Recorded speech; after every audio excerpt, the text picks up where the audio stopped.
All right, you are live. It's a rainy day in Vancouver. Let's make this happen. Today, my buddy recommended that you should research Nasdaq. So, why not? Let's learn some stuff about Nasdaq. So, what is Nasdaq? Whoa. Okay, Perplexity just launched this feature where you can also get live trading data, stock performance, and this is all okay. We have a lot of data over here. But first, let's go back. Let's learn a bit about NASDAQ. We have some beautiful images over here. NASDAQ and Times Square. This is where, if I believe, what is the company? I believe it's Ramp. Is it Ramp or Brex? One of the companies in financial management or finance management space, spend management space for corporates. What they do is they have this ongoing thing where they have slots on Times Square billboards where they have these slots, they have booked the slots, and now what they will do is that just to make sure that they want to make their put if they want to close the deal, or if they want to just make their partners feel good about it. So let's say Ramp wants to close a deal with Disney. So what they will do is they will actually feature a Disney product on their booked Times Square slot where it shows up at Times Square, at the Times Square billboard, and with a small ramp logo and a massive Disney thing. And that's how what they will do is they will try to schmooze the potential partner to close that deal. And I think that's pretty funny. A lot of people, a lot of friends who are building newer companies, these are smaller startups, they're tiny startups, but they get noticed over here because some companies have found this as a great strategy. Because what you build a really strong, you build a really strong affinity with the brand. If that brand is like, oh, we will showcase you and your product and your company on Times Square billboards. So make sure you show up over there and we'll click a picture and blah, blah, blah. That's a great way to close a deal. So I think that's a pretty, whoever came up with that marketing strategy, pretty fun. All right, let's see. Major stock exchange in the United States, known for its focus on technology and growth oriented companies. Okay. Is it only growth oriented companies? Index composition. Nasdaq Composite includes nearly all stocks listed on the Nasdaq Stock Exchange, making it one of the three most followed indices, alongside the Dow Jones Industrial Average and the S&P 500. It is heavily weighted towards technology firms, reflecting trends in that sector. As the latest update, the Nasdaq Composite stands at 18,489, having increased by 115.94 points. Index funds and ETFs, the investment options. Investors can gain exposure to Nasdaq Composite through various index funds and exchange traded funds, ETFs. The notable ones are Fidelity FNCMX and Invesco's QQQ ETF, which tracks the Nasdaq 100, a subset of the largest non-financial companies within the index. Non-financial companies. Interesting. So similar to S&P 500, the top 500 companies who are performing in the stock market, Nasdaq got its own Nasdaq 100. Historical context: Nasdaq Composite has experienced significant volatility over its history, including a dramatic rise during the dot-com bubble in the late 90s and a subsequent crash in the early 2000s. It has also seen substantial recoveries and milestones in recent years, such as closing above 14,000 in February 2021 and reaching new heights thereafter. Market dynamics: Nasdaq operates with a unique trading model that allows for rapid transactions with a diverse array of listed securities, including common stocks and American depository receipts, ADRs. However, it excludes certain types of securities like closed end funds and preferred stocks. Okay, too much complicated stuff. Let's go into who found or who started. Who started NASDAQ? I think Perplexity is performing a little bit weird where it needs more, it cannot quickly pick up context. So we gotta use NASDAQ everywhere. NASDAQ was founded on February 8, 1971 by the National Association of Securities Dealers, NASD. okay, which is now known as the Financial Industry Regulatory Authority. So, NASD, National Association of Securities Dealers, which is now known as the Financial Industry FINRA, okay, Financial Industry Regulatory Authority, established as the world's first electronic stock market, initially serving as a quotation system that provided automated stock quotes but did not facilitate electronic trading at the outset. It provided automatic stock quotes, so I'm guessing you are just getting the pricing, but you cannot actually trade. Creation on Nasdaq was driven by the need to automate trading for securities not listed on traditional exchanges, following a recommendation from the SEC to enhance market efficiency. Automate trading for securities not listed on traditional exchanges, okay, to enhance market efficiency. Evolved into a full fledged stock exchange, eventually separating from NASG and becoming a national securities exchange in 2006. Hmm. Okay. And I believe this is the person who runs NASDAQ, who was the first CEO, actually. Mm, mm, mm, mm, mm, mm, mm. All right, this is a good question. What major events have shaped NASDAQ's history since its inception? That's a good question. What major, you can just put any company over there. What major events have shaped NASDAQ's history since its inception? I was expecting more beautiful historical photos, but okay, this is what we have. So 2000, hmm, this is just a random chart of QQQEF ETF, NASDAQ 100, tracking since 2014. Which one is NASDAQ 100? I think it's this one, green one. So green one has been performing good, especially during COVID. Okay. And is this the right one? Are we looking at NASDAQ? That is NASDAQ 100. Okay. I just checked on the Wikipedia link. That is right. Okay. So dot com bubble. This is the dot com bubble. Started in, what was the year it started? I think we read 1971. That's right. 1971. This is showing 86. So it's growing, growing, growing, growing, growing. 1998. Boom. 2000, 2001. And then drops around 2002. Again on a massive run up until, let's say, 2008. Crashes. And then keeps going up. Okay. Interesting. 71. Founded by the National Association of Security Dealers, NASD is the world's first electronic stock market. 80s, 90s grew in prominence as the preferred listing venue for technology companies, becoming closely associated with the tech sector.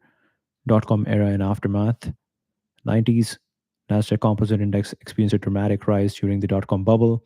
Dramatic rise. This is a massive rise. This is like, wow.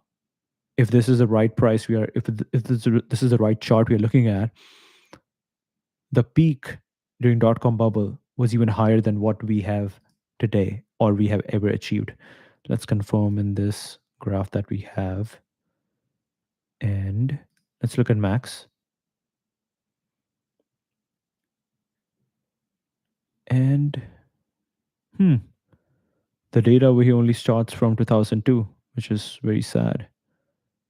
Okay, so peak was achieved in 21, COVID, 22, drop, and then again peak, again drop in September 23, and we are back at it again. And I think we have reached the peak. Okay, interesting. Peers, what is this? This is balance sheet, cash. Oh wow, 2019, 300 million, 2.7 billion, 400 million, 400 million, 470 million. Income statement, cash flow. This is what they call as company profile. Okay, let's see. 90s, Nasdaq Composite Index experienced a dramatic rise during the dot com bubble. Nasdaq Composite peaked at 5,000 marking the height of dot-com boom. 2000 to 2002. Following the burst of the dot-com bubble, the index fell 78% from its peak. 2006, officially separated from NASD and began operating as a national securities exchange. 2007, merged with OMX, a leading Nordic exchange operator, expanding its global footprint. 2008, company was renamed Nasdaq OMX Group, later simplified to Nasdaq. In 2015, this was very recent. This was very recent. Wow. Recent developments: 2016, Adina Friedman became CEO, making her the first woman to run a major US exchange. 2020, proposed a new rule requiring companies listed on the exchange to report on the diversity of their board of directors. 21, SEC approved NASDAQ's board diversity disclosure rule. Hmm. This is a good list to go deeper and deeper. I'm really curious that let's start with Adina Friedman.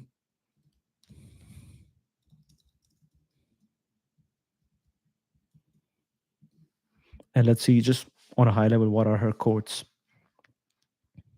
Empowering those around you to be heard and valued makes the difference between a leader who simply instructs and one who inspires. Okay. Nasdaq welcomes the global intern class of 23. Artificial intelligence holds tremendous potential for the US economy and the people and businesses that power it. Policymakers have a unique opportunity to reinforce American leadership in AI. Business leaders are committed to collaborating with policymakers to support a strong AI ecosystem, including designing effective and evidence based guardrails when necessary while empowering American innovation. Okay, cool. We operate as a both a train and a ship. A train sits on a track and has a very clear path forward. It can go certain speed, but if it goes too fast, it could derail, right? Our foundational markets are like the train. We have a serious role to play in the economies in which we operate. Hmm. She's been CEO since 2017. Okay. On NASDAQ's evolution, we operate as both a train and a ship. So we got the train. I think we forgot the ship part, or maybe Perplexity doesn't have it. But okay. NASDAQ's global appeal. Companies worldwide are looking to tap public markets and public investors here in the US. Why do they choose to come to the US when they have vibrant markets in their own countries? One obvious reason is the breadth and depth of the investor base in the United States. It's the most diversified of any market in the world. Hmm. Makes sense. On leadership style, Nasdaq historically has been a sort of command and control culture. When I was at the Carlyle Group for several years, in between tenures at Nasdaq, the culture was very collaborative. So I think my leadership style combines both. Call it collaborative command. Command and control, collaborative command. And the answer is there are two. You cannot be the extreme. The answer is always in the gray based on the context, based on the situation. On decision making, you bring different opinions into the room. You allow for a really great debate, but you understand that at the end of the day, a decision has to be made quickly. You take the best information available, but not every single bit of information because that creates analysis paralysis. Interesting. All right, let's go back.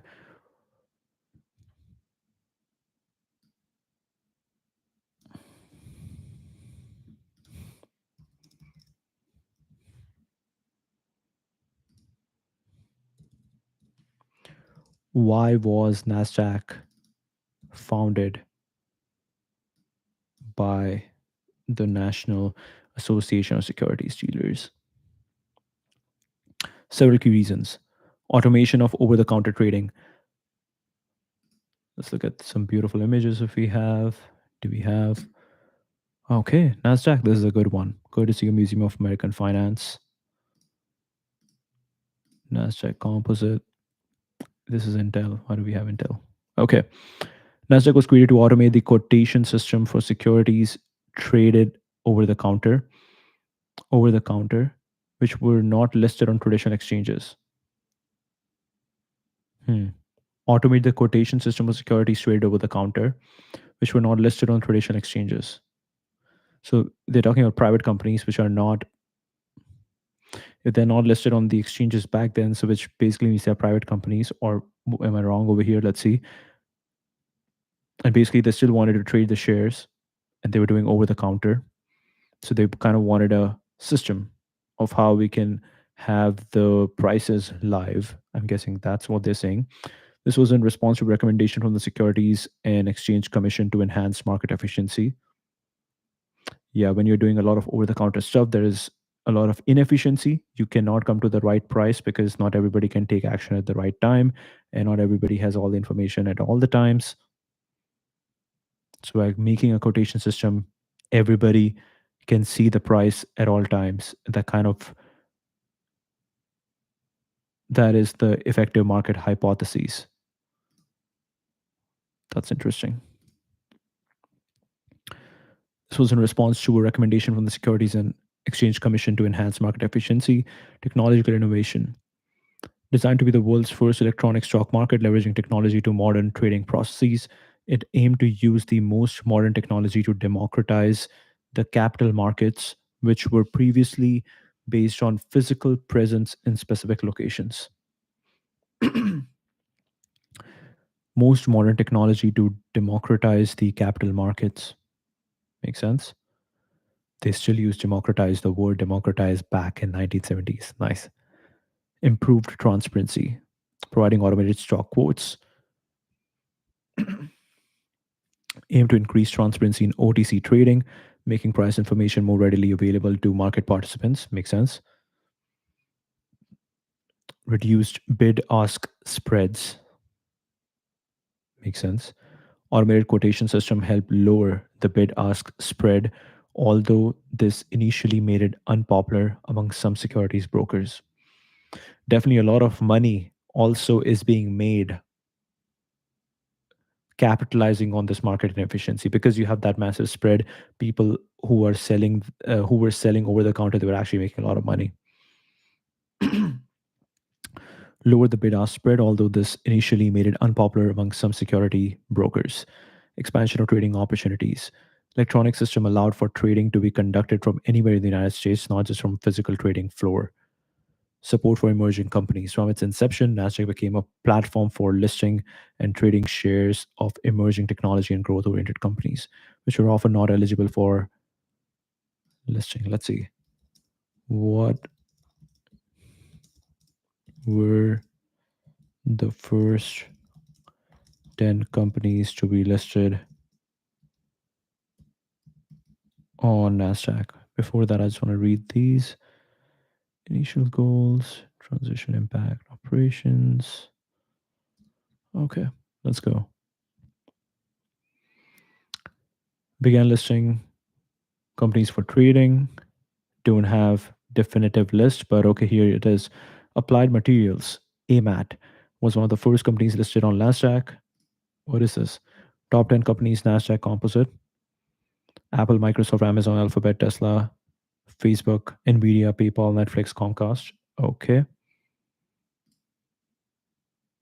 Then and now, 1999, Microsoft, Cisco, Qualcomm, Intel, WorldCom, Oracle, Dell, Sun Microsystem, Yahoo, JDS Uniphase. This is 1999. In 2013, Apple, Microsoft, Google, Amazon, Intel, Qualcomm, Cisco, Gilead, Gilead Sciences, Comcast, Facebook. Nice. What date are we talking over here? Oh, this is debut. Okay. Microsoft debuted in 86. Intel debuted in 81. Oracle 86. Sun Microsystem 86. 83. Amgen 78. WorldCom. Okay. I feel like I've heard of WorldCom. WorldCom, I believe, is doing similar to Qualcomm. Let's see. Applied Material was one of the first companies listed on Nasdaq. Comcast was also among the first listings in 1971. Intel was another early listing in 91. These three companies were mentioned specifically as being among Nasdaq's first listings when it launched. While not part of the initial group, some other notable early listings include Microsoft, Apple. We saw, I think, Microsoft listed on 86. Many of these early listings were technology companies, which set the tone for Nasdaq's reputation as the home for tech stocks. Exchanges were designed to use the most modern technology to democratize the capital markets, which made it attractive to innovative and growth oriented companies. Hmm.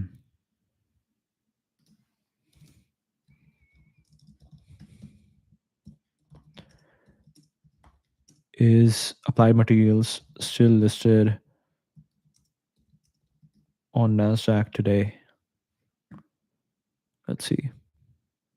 It seems so. Still listed on NASDAQ Stock Exchange, trades under the ticker symbol AMAT. Stock closed at $192 per share, market cap of 159 billion, one of the most prominent stocks in semiconductor equipment manufacturing sector, shown strong performance, appreciating by about 41.75% over the past year. Okay, just in the past year. Really cool. And it is a old company. Very interesting. If we look at the company profile here, let's go max. Yes, we have the listing in 84 at 19 cents. And today it is 186 USG. Wow. And it did go through the dot com boom, just like any other stock. It hit the peak right after COVID, dropped, reached the peak again. Very interesting. Let's go back to the NASDAQ evolution we got over here. What exchanges were popular before NASDAQ? Already well established and popular in the United States, NYSE, founded in 1792. So NASDAQ is kind of the, hmm, NASDAQ is the latest one. NASDAQ is the latest one in the game. Okay. Largest and most prestigious stock exchange in the United States, often referred to as the Big Board. Amex originally started as an outdoor market known as the Curb Exchange in the 1800s, became the American Stock Exchange in 53, listing smaller companies compared to NYSE. Philadelphia Stock Exchange, 1790, oldest stock exchange, okay, just 2 years older than NYSE. Boston Stock Exchange, 1834. London Stock Exchange, 1638. One of the world's oldest stock exchange. This is like 100 years older than what we had in United States, Philadelphia and NYC. Tokyo Stock Exchange, 1878. Okay, not bad. Largest stock exchange in Japan. Over the counter market. Decentralized market for trading stocks not listed on the stock major exchanges now were created to automate this market. Nasdaq was created to automate this market. We got number one NYSE, number two Nasdaq. In Toronto, we got TMX. There is Mexicana, Bolsa Mexicana. There is Brazil. Five biggest exchange make up 60% of the global market capitalization. We got Euronext, LSC, Deutsche, Tehran, Saudi Exchange, Abu Dhabi, Johannesburg, India, National Stock Exchange of India, Shanghai, Korea, Japan, which is the biggest one in China. China is Shanghai. Shanghai Stock Exchange, Hong Kong Exchange. I think Shanghai is bigger. You got the ASX, Australian. Asia Pacific region is home to 10 of the top 25 exchanges worldwide. So America's got 47%. It is, yeah, TMX, NASDAQ, NYSE takes everything. Europe, Middle East, and East Africa, Euronext is the biggest one. And in Saudi Arabia, it's Saudi Exchange. In Middle East, it's Saudi Exchange. Asia Pacific has China has the big ones. Or China, Japan, Taiwan, Korea. They got the big ones. Okay, interesting. There was another chart over here. What is this chart? S&P 500 total index return. Total return. What is this? Longest bull market in history was driven by a strong US economy and internet stock euphoria. Logarithmic scale, bull market, bear market. What years are we talking? Oh, this starts from 1963 up until 2023. This is the so the longest bull market is between 93 or between 87 and 99. What about this? This is also big. Hmm, interesting. Very interesting.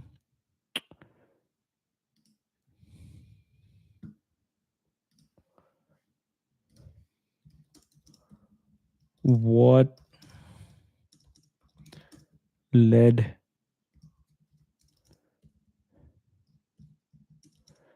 to the success of Nasdaq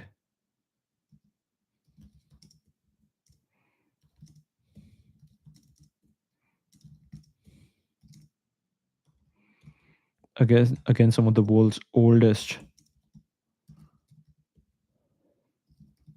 stock exchanges? Let's see what we have. Technological innovation. I think this was good.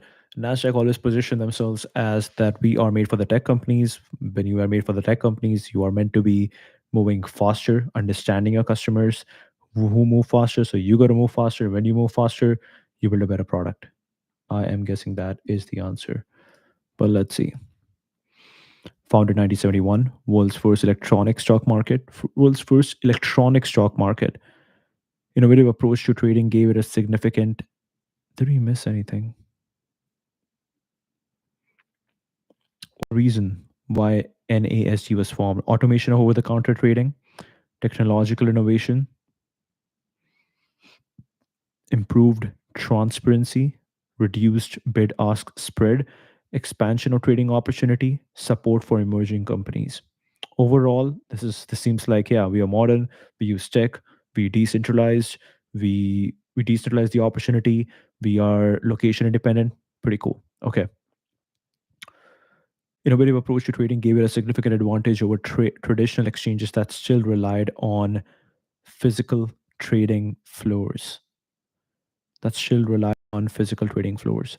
Focus on technology companies, preferred listing venue for technology and growth oriented companies, especially during the tech boom of 80s and 90s.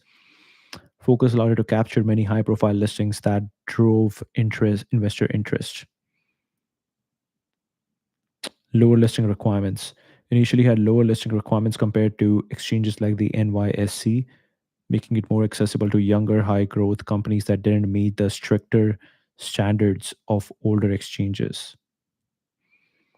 As a dealer market with multiple market makers per stock, Nasdaq offered more liquidity and potentially tighter spreads than traditional auction markets. Automated trading, fully electronic trading system offered speed and efficiency that appealed to both companies and traders, especially as markets became more computerized. Hmm. Automated trading, electronic trading system offered speed and efficiency that appealed to both companies and traders, especially as markets became more computerized. Adaptation to market changes. Consistently evolved its technology and services to meet the changing market needs, including expanding into other financial products and services. Global expansion through M&A expanded its reach globally, increasing its competitiveness on the international stage. Cost effectiveness. Nasdaq has generally been less expensive for companies compared to some traditional exchanges, making it an attractive option for businesses to go public.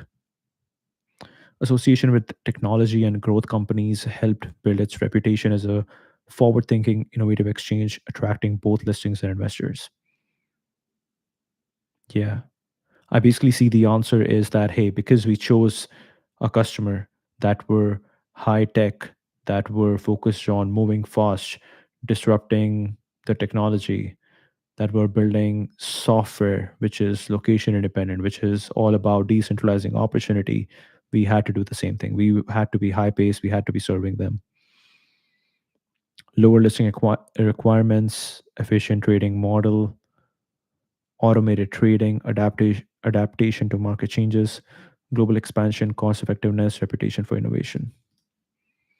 Hmm. Why did Microsoft choose to list? Why did Microsoft, let's say, decide to list on Nasdaq in 1986?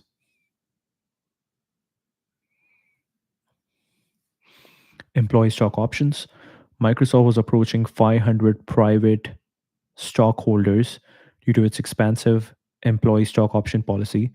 This would have been triggered the need to register with the SEC, pushing the company towards going public. Nasdaq's focus on technology companies established itself as a preferred listing venue for technology and growth oriented companies, made it a natural fit for Microsoft, a rapidly growing software company. Nasdaq generally had lower listing requirements compared to older exchanges like the NYSE, making it more accessible for younger companies like Microsoft. World's first electronic stock market approach aligned well with Microsoft's image as a technology leader. Favorable environment for tech IPOs with strong investor interest in the sector. Bill Gates initially preferred to keep the company private, but when the decision to go public was made, Nasdaq offered a more flexible platform for a company at Microsoft's stage of growth. Developed a reputation for hosting high growth stocks which suited Microsoft's profile.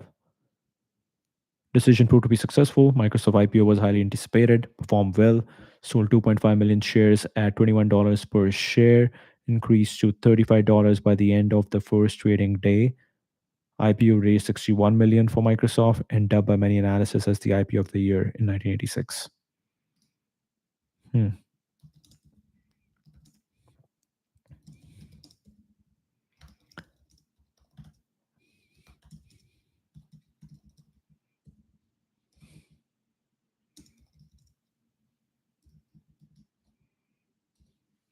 Did Microsoft, l- the question was list.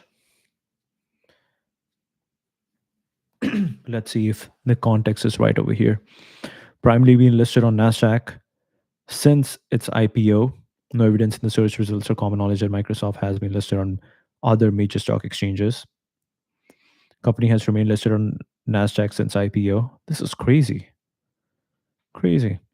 Has been known for its focus on technology companies, made it a natural fit for Microsoft, one of the flagship stocks on Nasdaq exchange, and is a component of major indices like the Nasdaq 100. Hmm.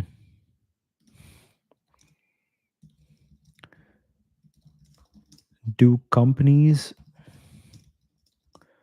that list on do companies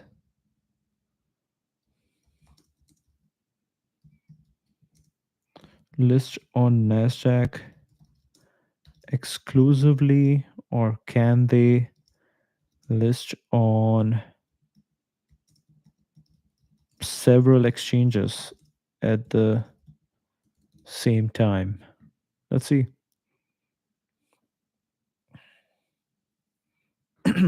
Companies can list on multiple exchanges simultaneously. This practice is known as dual listing or cross listing. Higher liquidity, keeping the stock price reliable, more trading time. Stocks could be tradable throughout the day as different exchanges operate in different time zones. Increasing the daily volume of shares traded makes the stock less likely to be mispriced. Increasing the daily volume of shares traded makes the stock price likely to be mispriced. Having more markets makes it easier to raise capital. Interesting. I read Western Union, Wise, Walmart, Visa, Remitly, Euronet.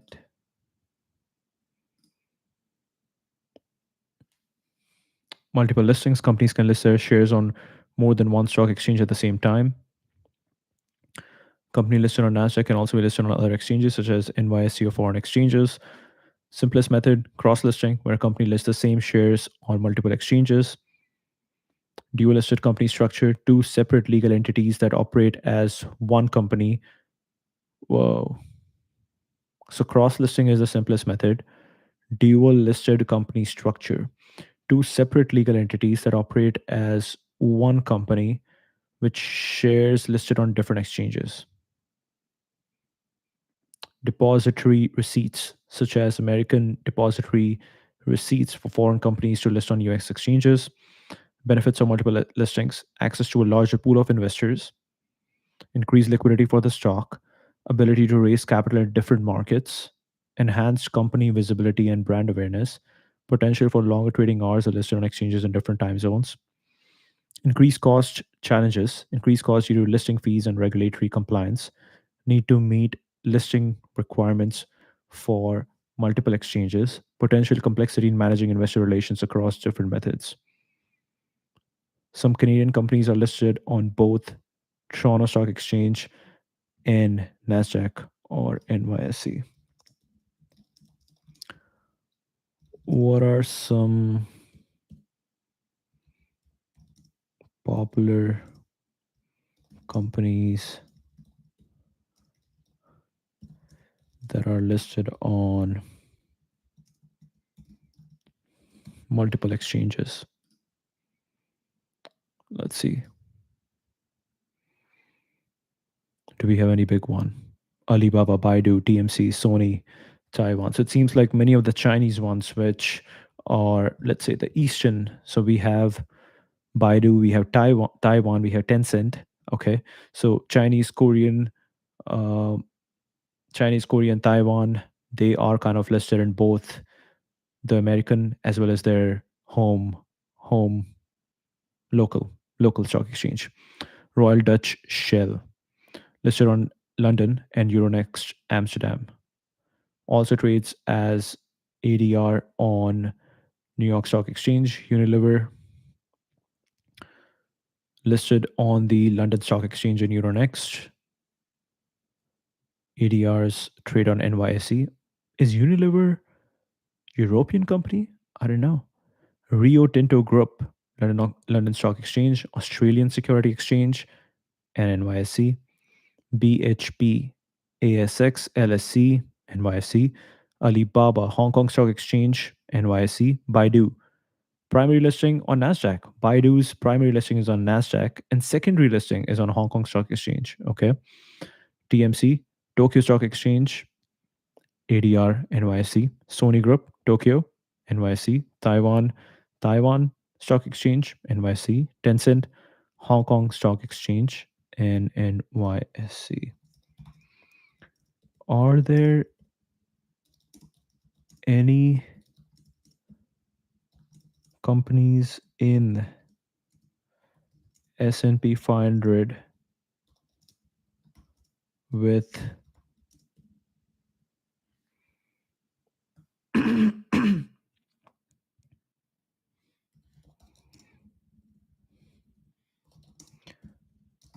that are listed on multiple exchanges? Yes, there are several companies. Rio Tinto, BHP, Unilever, Shell, TMC, Sony Group. Hmm. Let me make my question specific.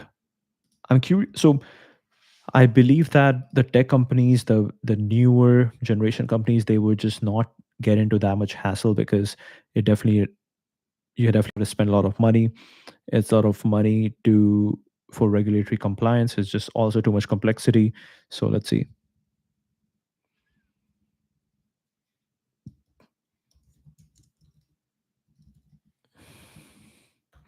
Are there any big tech companies that are listed on multiple exchanges? Alibaba, Baidu, Taiwan, Sony, Tencent, SAP, Frankfurt. SAP is from Germany. So this makes sense. A lot of European companies, they are listed on the Euronext, LSE, as well as NYSE. And the ones that are, yeah, the ones that are from China, Taiwan, and China, Taiwan, Hong Kong, Tokyo, they are there as well.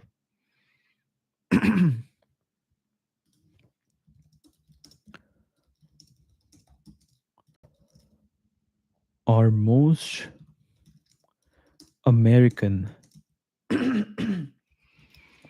big tech companies listed on Nasdaq? Let's see. I believe all the big ones we know are listed on Nasdaq. Many of the biggest American tech companies are indeed listed on Nasdaq, but it's not exclusive. Major tech companies: Apple, Microsoft, Amazon, Alphabet, Google, Meta. I believe NYSE and Nasdaq seems pretty much the same. So let's see the difference. Nvidia, Tesla, Adobe, Intel, PayPal. However, some big tech companies are listed on other exchanges.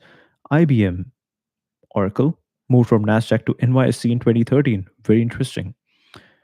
We need to also figure out the difference. What is the difference between being listed on NYSE versus Nasdaq? But definitely, it seems like Nasdaq has got all the big guys. IBM is listed on NYSE. Oracle moved from Nasdaq to NYSE in 2013. Historically known for being more tech focused, perceived as more innovative and company friendly, lower listing fees compared to NYSE, offers a global platform with high visibility. Still, we see that NYSE is the big one. It seems like if companies that want to go global and especially enter America, which are more standard companies, or hmm, if it's local American grown, they go for local American grown tech company, they go for Nasdaq. If it's a global company that was built in, that came from around the world other than America, they usually prefer NYSE. Maybe it seems more legit to them. Let's see. Offers a global platform with high visibility, generally has lower listing fees compared to NYSE. Recent trends: companies have switched from NYSE to Nasdaq in recent years. PepsiCo, Walgreens, DoorDash. Hmm. NYSE has been attracting some newer tech companies. Uber, Snapchat. Interesting. Both exchanges are competing for listings from overseas companies. Nasdaq lists over 4,400 companies, including many tech giants. Significant player in US stock market, particularly in the tech sector. Let's quickly see why. Why Oracle moved from Nasdaq to NYSE in 2013? Is there a specific problem that they ran into? Was there like a technical bug? They were like, no, we're not happy. Prestige and visibility. Yeah, prestige seems like it because NYSC, it just seems like New York Stock Exchange comes with that entire thing about, hey, we are in New York, Wall Street, that charging bull. And yeah, when people around the world look at America, they look at New York, they look at Wall Street, they want to be there. And NYSC is a brand. Prestige and visibility. Prestige is a more prestigious and has a longer history than NASDAQ, I believe 1792. So 200 more years. 200 more years. May have seen as enhancing Oracle's status as a major global company. Different listing requirements. NYC is a more stringent listing requirements than NASDAQ. By moving, Oracle may have been signaling its financial strength and stability to investors. This is really cool. By moving to a service or a platform that follows more regulatory compliance, that is more complicated, you are showing to people that, hey, we can afford to do that. Hmm. It's more stringent listing, or maybe more, yeah, it's it's very interesting. So they have more stringent listing requirements, and you are signaling your financial strength and stability to investors. Strategic positioning may have wanted to differentiate itself from other tech companies that were predominantly listed on Nasdaq at the time. Okay. Trading dynamics: NYSE uses a different trading model, auction based, compared to Nasdaq's dealer based system. Oracle may have preferred the NYSE's model for its stock trading. Global reach. NYC may have been seen as offering better exposure to international investors. Corporate governance. NYC has historically been associated with stricter corporate governance standards, which could appeal to certain investors. Hmm, interesting. Nasdaq, on the other hand, is going for the DEI, which I'm not really sure if that's helpful to show the strength of the governance. Competitive move came shortly after its rival SAP had also switched to NYC, possibly influencing Oracle's decision. Marketing and branding. Move generated significant media attention, providing Oracle with additional publicity and branding opportunity. Hmm.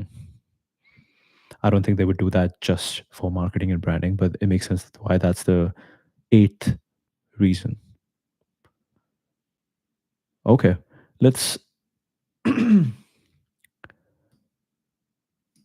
let's see this difference. What is the difference between NYSE's trading model and Nasdaq's dealer-based system? Key differences: order matching. NYSE uses an auction model where buyers and sellers directly interact to match orders. Okay,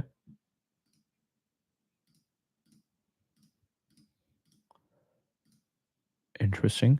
Uses market makers who facilitate traders by buying and selling from their own inventory, inventory.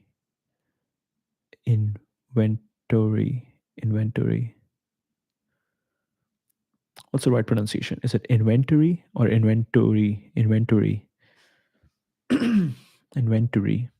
I don't like this word. Okay. Uses market makers, dealers who facilitate trades. So NYC is matching directly, which is called as auction based. Makes sense.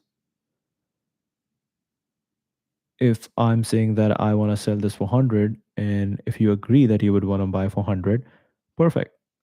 Let's exchange. So it's more like barter system. And Nasdaq's dealer-based system is more like there's a middleman.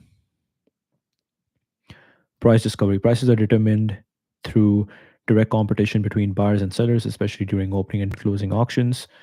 Prices are quoted by market makers who provide liquidity and set bid-ask spreads. NYC orders are matched directly between participants, particularly at market open and close through auctions. Trades go through market makers who act as intermediaries between buyers and sellers. Centralized auction market with designated market makers, DMMs, overseeing specific stocks. Decentralized dealer market with multiple market makers for each stock. Liquidity provision. DMMs have DMMs, designated market makers, overseeing specific stocks. Centralized auction market with designated market makers have specific obligations to maintain fair and orderly markets, including providing liquidity when needed. Multiple competing market makers provide liquidity for each stock. Price improvement. Auction process can lead to price improvement as buyers and sellers compete directly. Nasdaq. Price improvement may come from competition between market makers. Transparency. Offers higher transparency, especially during auctions where order imbalances are publicly displayed. Transparency comes through the published quotes of multiple market makers. NYSE still maintains a physical trading floor where human traders can interact. Nasdaq fully electronic without a physical trading floor. Interesting. Hmm. Maybe let's not go into the complexity as of now. Hmm.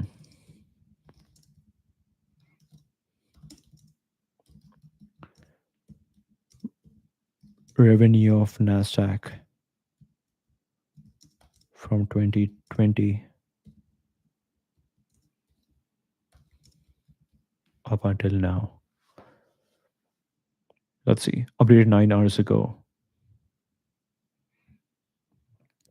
So Nasdaq has its own stock listed on Nasdaq, and it is at $74. And let's look at max. We got data from 2002. Okay. And I believe we already saw this data. In 2020, they had $2.7 billion in cash. Where is the money coming from? Receivables. Wow. So much data. Revenue 4.3, 5.6, 5.9, 6.2, 6.1. Cost of revenue 2.4, 3.5, 3.4, 3.6, 1.2. Huh. 2023, they dropped their cost, and their gross profit rose, doubled. Wow. 1.8, 2.1, 2.5, 2.6, 4.9. Interesting. Their R&D expenses remains the same. Net income. Net income pretty much remained the same, 1.1 billion, 1.1 billion. Interesting. Okay.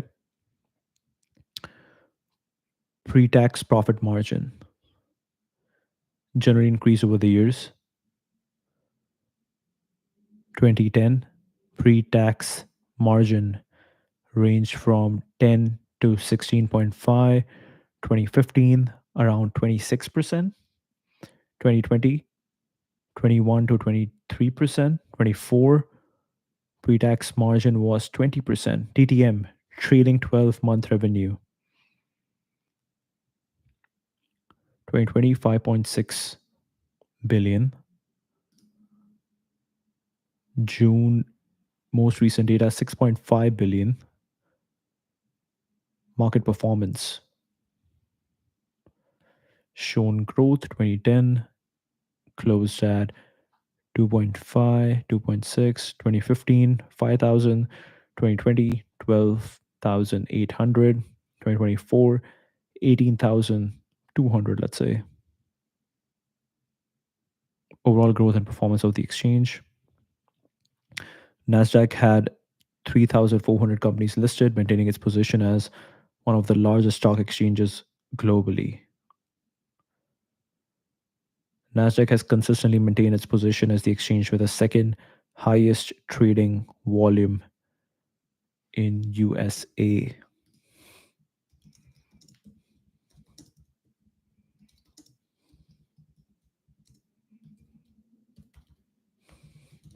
I'm curious how many employees Nasdaq has.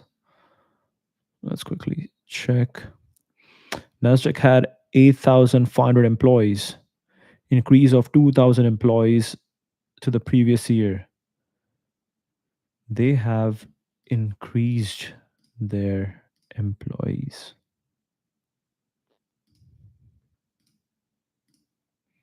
by 2,000. Number of employees have generally been increasing over the years. 19, 4,300, 20, 4,800, 21, 5,800, 22, 6,000. They are increasing a lot.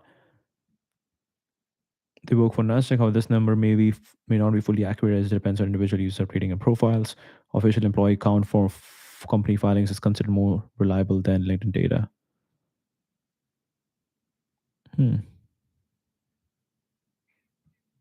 Okay. Now let's go back again. Let's go back to this beautiful question that we asked. That what major events have shaped Nasdaq's history since its inception? So you kind of got an idea of why they started, an idea of this.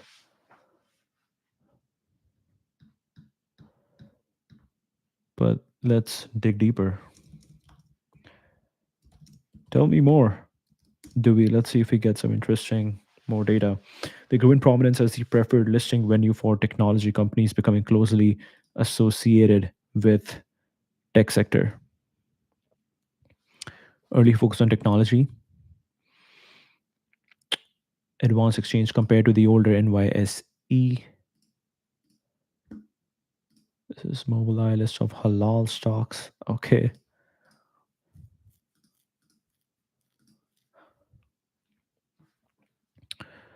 Lower listing requirement had generally lower listing requirement than the NYSE, making it more accessible to younger high growth tech companies. Choose to list on Nasdaq, Microsoft, Apple, Amazon, Google, Facebook. This is really cool. This is really cool. Hmm. Microsoft was the first one they got, or Apple was the first one they got, 1980. And then since then, they got every big one. Dot com boom became the go to exchange for internet and technology companies going public, further cementing its association with the tech sector. Creation of Nasdaq 100 index, which includes many major tech companies, reinforced the exchange's tech centric image. Electronic dealer based trading system was seen as more aligned with the ethos of tech companies compared to NYSE's auction based model. Actually cultivated an image of innovation and modernity, which appealed to tech companies and reinforced its reputation in the sector. Global presence became attractive,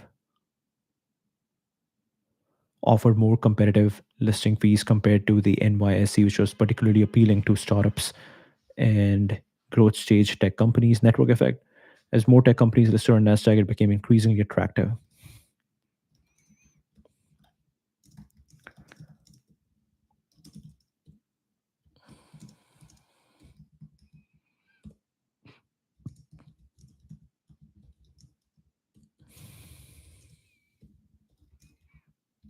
Who were all the CEOs of Nasdaq from inception up until now?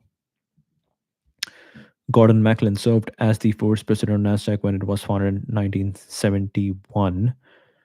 Joseph Hardiman. We entered into a. Oops. Oops. Yes, we didn't lose. We didn't lose. We didn't entire.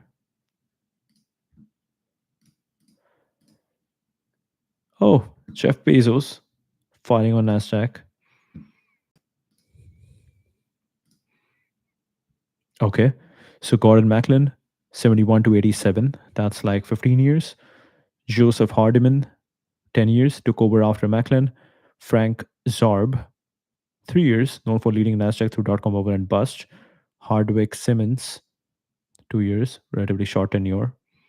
Robert Robert, 13 years, overseeing significant growth and expansion. Dina Friedman, current CEO, took over on January 1, 2017, first woman to lead a major US stock exchange.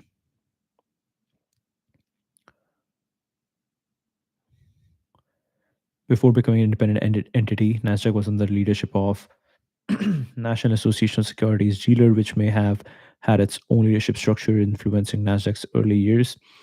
Arena Friedman's appointment as CEO marked a significant milestone.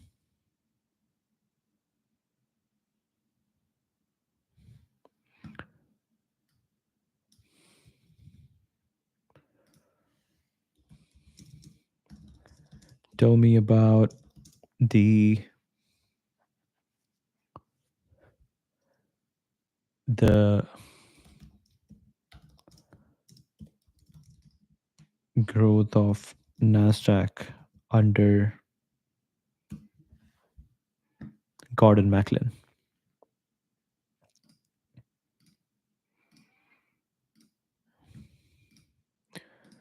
What do we have here? What do we have here?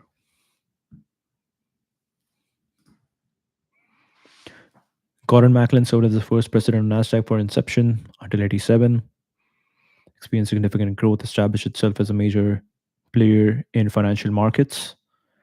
Oversaw implementation of Nasdaq's groundbreaking electronic quotation system, which was a significant leap forward from the previous OTC market, described as creating a trading floor that was 300 miles long and 2,000 miles wide. He's talking about the entire US. Now you can trade from all over US. It is as creating a trading floor that was 3,000 miles long and 2,000 miles wide. Electronic system allowed for wider participation in the market, enabling more brokers to compete and trade securities across the country, improve capital raising. The whole capital raising process throughout the country had has been geometrically improved by the Nasdaq, facilitated easier access to capital for growing companies, listing of tech companies, began attracting technology companies, setting the stage for its future reputation as a preferred exchange for tech stocks. Notable listings: Microsoft and Apple. So he basically got both Microsoft and Apple. Market data improvements oversaw continuous improvements in the provision of market data, noting that the more price information we offered, the faster our volume grew. Adapted to new regulations such as the 1982 federal regulations that made timely trade reporting mandatory within 90 seconds. Introduction of SOES 1984, Nasdaq introduced the small order execution system, which was designed to enable dealers to handle small orders automatically and reduce cost.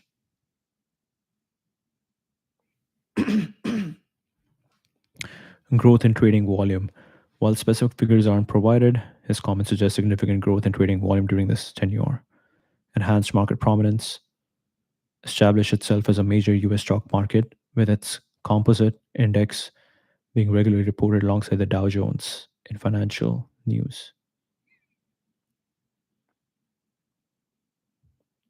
10 years on, Nasdaq evolved from an electronic bulletin board to a sophisticated trading system that significantly impacted the US financial landscape.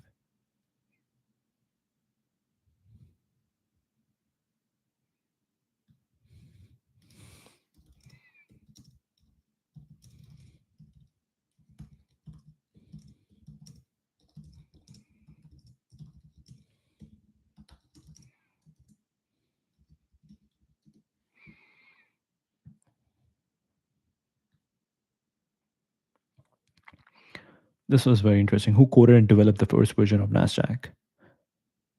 Here we can piece together some relevant details. Inception 71. Initial system was powered by UNIVAC 1108. Okay. Mainframe computer housed in Trumbull, Connecticut. Connecticut. Functionality described as an automated quote system that worked more like an early version of the internet than a traditional stock exchange. Purpose: designed to centralize quote information for over the counter stocks, allowing brokers across the country to access pricing data. Early devices: first NASDAQ desktop devices were first NASDAQ desktop devices were cathode ray terminals that provided quotes, market maker identification numbers, and stock names. Gordon Macklin, who served as the first president of Nasdaq, oversaw the implementation of this electronic quotation system. System was broadcast to about 500 market makers across the country, trading nearly 2 billion shares in about 2,500 securities. Hmm. Development was overseen by NASG and likely involved collaboration with UNIVAC, the computer manufacturer, to implement the system on their mainframe. Required expertise in both financial markets and early computer technology to create this pioneering electronic trading platform.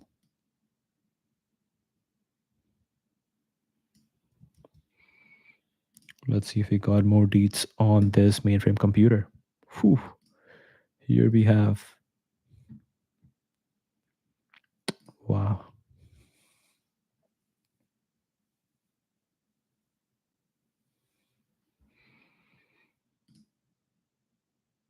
we don't even know how to use this thing.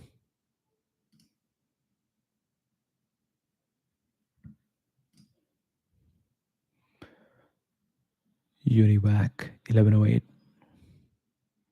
CDC 7600.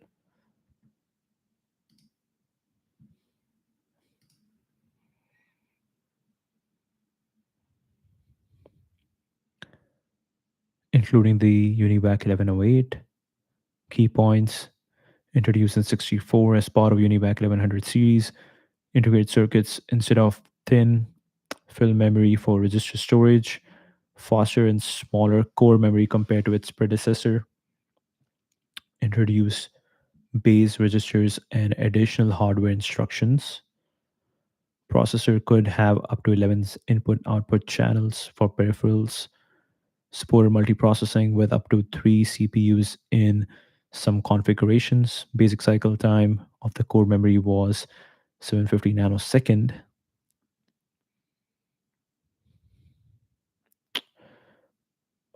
Multiprocessing with up to 3 CPUs in some configurations. And we got today to Nvidia GPUs, and I don't know how much they call it multi-threading. Large main storage capacity of 65,000 to 262,144 words. Wow. Okay. Let's go over here.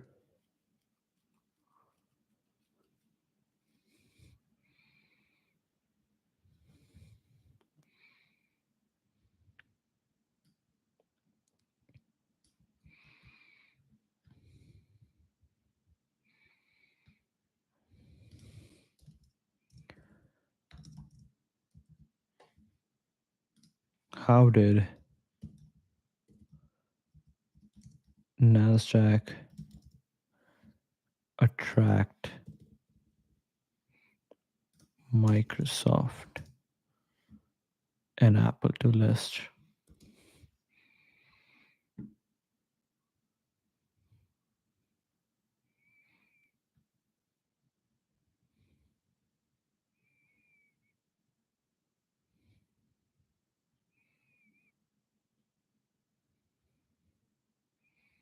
We don't have much data over here.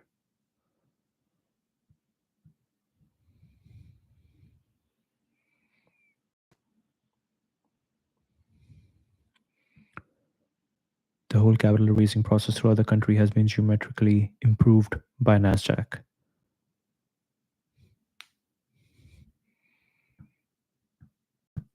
1982 federal regulations have made timely trade reporting mandatory within 90 seconds.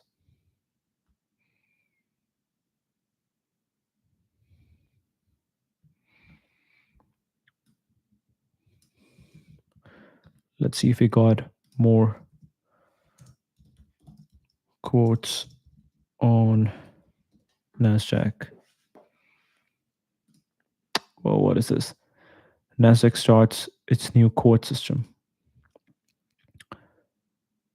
If stock market experts were so expert, they would be buying stock, not selling advice. If the stock market continues to advance, we know that inequality will increase, for capital gains on equities accrue disproportionately to the top income brackets. Spectaculars Speculators back in force. Some stocks defy the law of gravity. Some stocks defy the law of gravity. Stock market corrections, although painful at the time, are actually a very healthy part of the whole mechanism because there are always speculative accesses that develop, particularly during the long bull market. The market is there only as a reference point to see if anybody is offering to do anything foolish. When we invest in stocks, we invest in businesses. Coming from over the counter to over the computer, even in its most primitive stages, was a thrilling lifetime experience. What we did with the Nasdaq was to create a trading floor that was 3,000 miles long and 2,000 miles wide.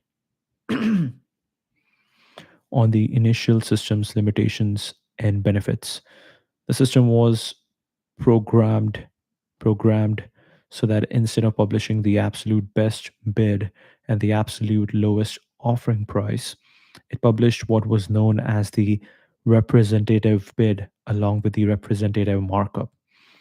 That obviously left room for dealers to make profits on their retail sales of these securities. Nonetheless, we weren't unhappy with the system because it was so vastly superior to anything the market had ever seen before. Relationship between information and volume. We found that the more price information we offered, the faster our volume grew. I don't understand that. When we put the burden on the market makers to report trades, there was a great resistance because the new obligation to report within 90 seconds took a lot more staff and added to their cost. Plus, to some extent, they disclosed what they were trying to do.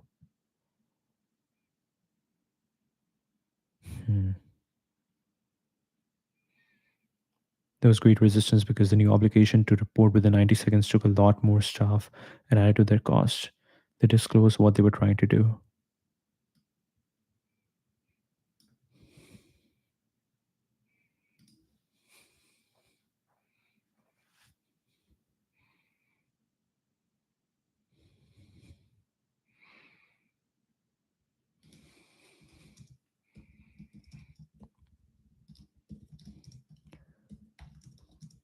What does this mean? We found that the more price information we offered, the faster our volume grew. Crucial insight about market transparency and its impact on trading activity. Transparency information. Quote refers to increasing the amount of price related data available to market participants. Bid and ask price, trading volumes, and potentially other market data. Relationship to trading volume. Observe that as Nasdaq provided more detailed and comprehensive price information, the trading volume on the exchange increased. Hmm. More detailed and comprehensive price information, the trading volume on the exchange increased. Market efficiency. More information generally leads to more efficient markets. When traders have access to more data, they can make more informed decisions, potentially leading to increased trading activity.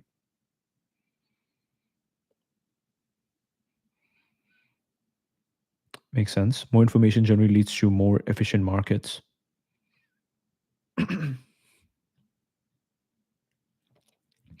Greater transparency can increase trust in the market mechanism, encouraging more participants to engage in trading. By providing more price information, Nasdaq was reducing information gaps between different market participants. Leveling out the playing field can attract more traders and investors. Increased information can lead to improved liquidity as traders are more willing to enter and exit positions when they have a clearer picture of market conditions. Differentiating itself and attracting more business. Positive feedback loop. More information led to more trading. More generated more information. More information led to more trading, which in turn generated more information, further fueling trading activity. Okay. Influence the development of financial markets, pushing towards greater transparency across the industry.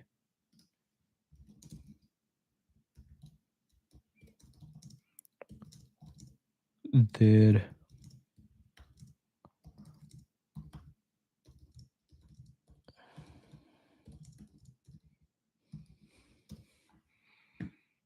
let's see. Let's see what we got.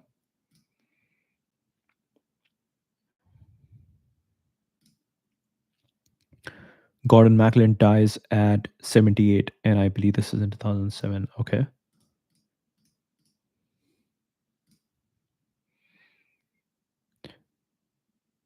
Resistance to trade reporting regulations. They introduced mandatory trade reporting within 90 seconds. There was a great resistance because the new obligation to report within 90 seconds took a lot more staff and added to their cost. Balancing transparency and market maker interest. Hmm. Increasing price information was beneficial for the market overall, but it also exposed market makers' strategies. We found that the more price information we offered, the faster volume grew. Initial system was described as an electronic bulletin board, and Macklin had to oversee its evolution into a more sophisticated trading platform. SOES, introduced in 84, intended to help dealers handle smaller orders automatically and reduce cost. However, Macklin said it became a sort of day trading vehicle and was a wonderful idea that went astray. Help dealers handle small orders automatically and reduce costs. However, Macklin said it became a sort of day trading vehicle and was a wonderful idea that went astray. Creditability gap, efficiency and credibility, efficiency and credibility of Nasdaq's systems and practices, which required ongoing technological and regulatory developments to address. Grew in prominence and trading volume increased. Macklin had to manage the exchanges. Rapid expansion ensured systems could handle the increased activity. Faced ongoing regulatory and scrutiny, requiring Macklin to navigate changing regulatory requirements while developing the exchange.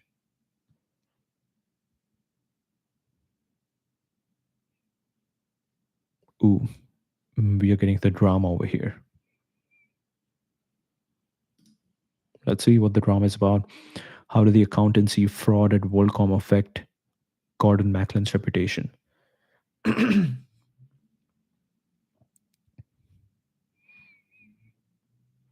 Macklin was serving on the board of WorldCom in 2002 when the company collapsed due to the revelation of $11 billion in accounting fraud.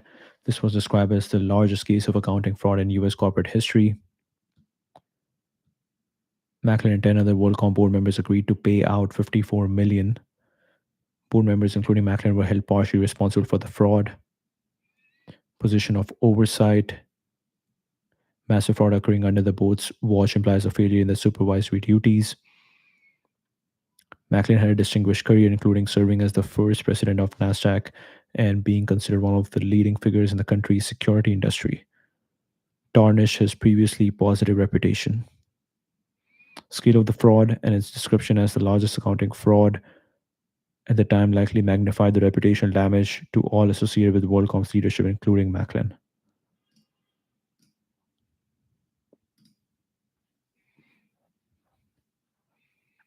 Accounting fraud at WorldCom by Harvard Business School. Interesting.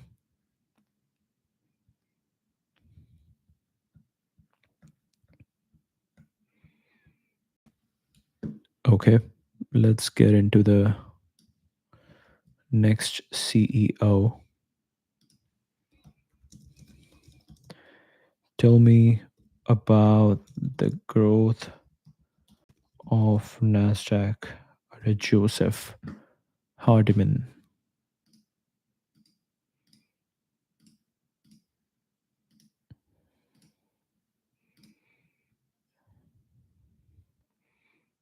No specific information.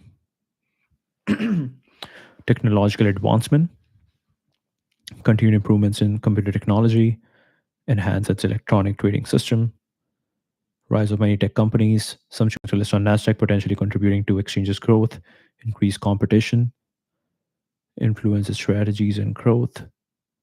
Financial industry underwent various regulatory changes.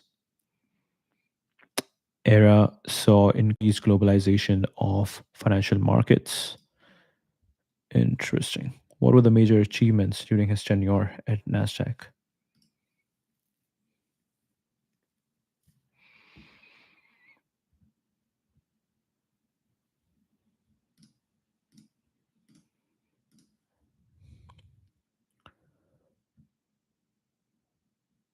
Hmm. Improve market quality. Led efforts to enhance the quality of Nasdaq stock market in response to issues revealed during the 1987 market crash. Yes, it demonstrated some serious flaws, but you could lament those flaws or you could do something about them. Basically, we said we're going to do something about it. Made the SEOES participation mandatory and increase the size of transactions that could be executed through it, helped address problems demonstrated during the market crash.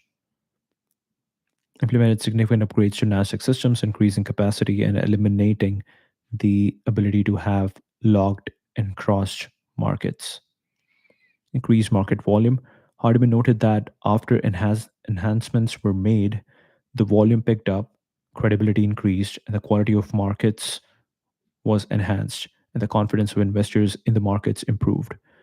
improve credibility, address both recognition and credibility issues for Nasdaq, particularly after implementing market improvements in 1988. Institutional investor involvement included institutional investors in deliberations about market improvements, broadening the stakeholder base, opposed circuit breakers, resisted the implementation of circuit breakers, believing it was important to keep markets open for price discovery and liquidity, even during volatile periods. Growth in trading volumes.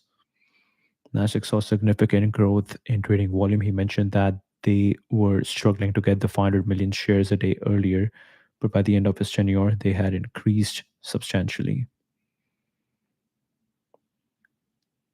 Expansion beyond equities began the process of advancing Nasdaq just beyond equities markets, setting the stage for future growth in areas like option trading.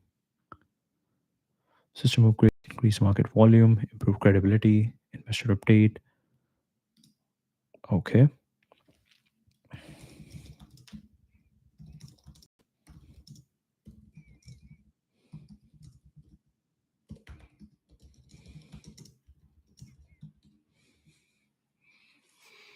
How did the first Nasdaq quotation system look like? Let's see. Counter market activates new quote unit. Issues end day up in widened trading Amex advances. The new system called Nasdaq for National Association of Securities Dealers Automated Quotations provides exact up to date minute bid and ask prices on 2,400 leading counter stocks. It also transmits closing prices to newspapers and wire services at the end of each session. Formerly, quotations from four counter stocks stemmed from the market made by the principal trader for various over the counter issues or by a brokerage house that carried an inventory of those stocks. Another advantage of NASDAQ is that tables of over the counter stocks that appear in newspapers will now have the exact closing bid and ask price of issues.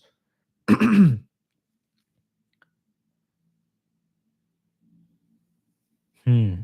So earlier they would appear in newspaper, but now it appears in the system. Under the old system, the prices were the opinions of major dealers in the tabulated issues as of noon the day before the tables appear regarding what they would expect to get or give for stock in a transaction with another dealer.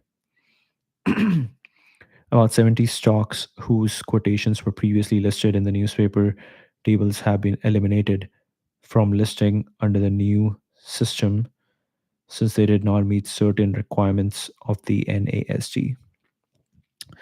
The most revolutionary innovation in the history of the over the counter market, an automated quotation system, went into operation yesterday as most counter issues finished higher in stepped up trading. Counter traders interviewed yesterday were quite pleased with the system's performance. Mickey, a partner in Troster, Singer and Co. said our volumes was up about 10% yesterday, and the amount of noise in our office decreased considerably.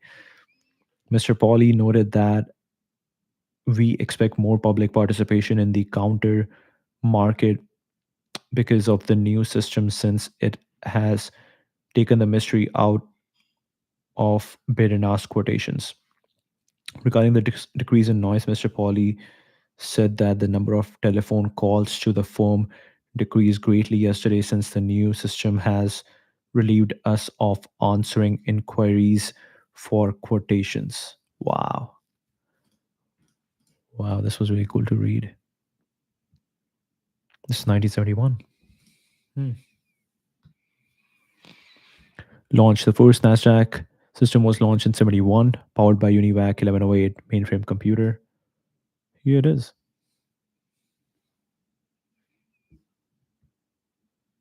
Wow. Wow.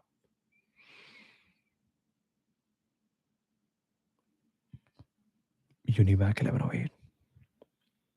Powered by UNIVAC 1108 mainframe computer housed in Trumbull, Connecticut. function more like an early version of the internet rather than a traditional stock exchange, designed to centralize core information for over the counter stocks, allowing brokers across the country to access pricing data. Broadcasts about 500 market makers across the country, trading nearly 2 billion shares in about 2,500 securities. First, Nasdaq desktop devices were cathode ray terminals. Brokers could enter a stock symbol on our desk unit, which would trigger a search on a magnetic tape for most recent transaction data.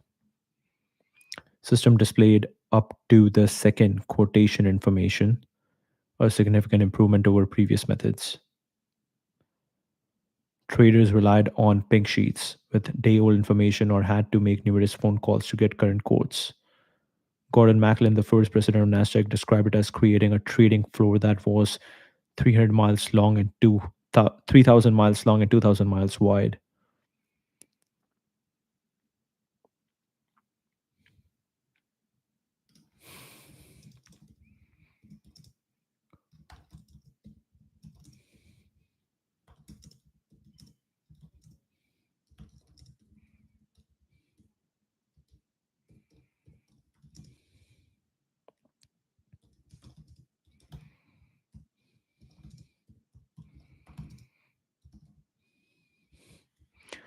What stocks were popularly traded in the over the counter market? Let's see.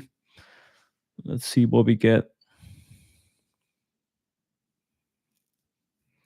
Pink sheets. Many stocks traded on the OTC market were listed in the pink sheets, which were daily publications on pink paper detailing last bid and asked price of miscellaneous OTC stocks. Security that is not listed on a major stock exchange, such and is traded through a dealer network or electronic trading platform. Not listed on NYSE or Nasdaq. The process of trading securities via broker dealer network as opposed to a centralized exchange like the NYSE. Included more than 4,100 companies that either didn't qualify for Nasdaq listings, didn't wish to be listed, or trade rarely. Penny stocks. Or penny stocks are typically defined as stocks trading for less than $5 per share, often considered high risk, high reward investments. Includes smaller companies or those with lower market capitalization that didn't meet the requirements for listing on major exchanges. Some international companies use the OTC market to make their shares available in US without fully listing on a major US exchange. Provide a platform for emerging companies in various sectors. Stocks transitioning between exchanges, delisted from one exchange, working towards listing on another one. Okay. Okay. Just quick search of pink sheets. Are pink sheets really pink? Let's see.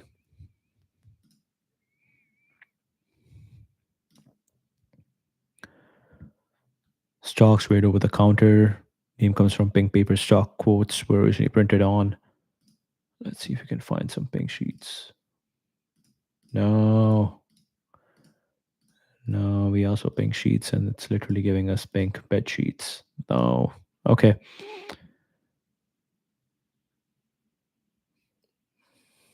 Identified by PK at the end of stock tickers. Small emerging companies, foreign companies accessing US markets.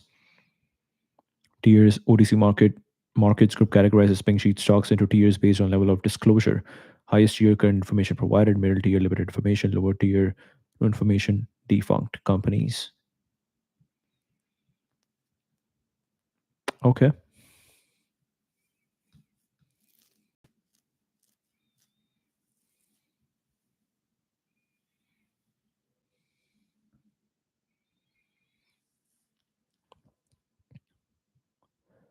Very interesting.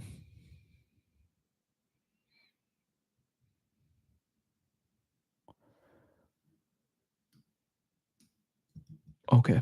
Let's quickly check this. Who founded the National Association of Securities Dealers? Founding date 36. Founded on September 3, 1936, officially registered in the name National Association of Security Dealers on August 7,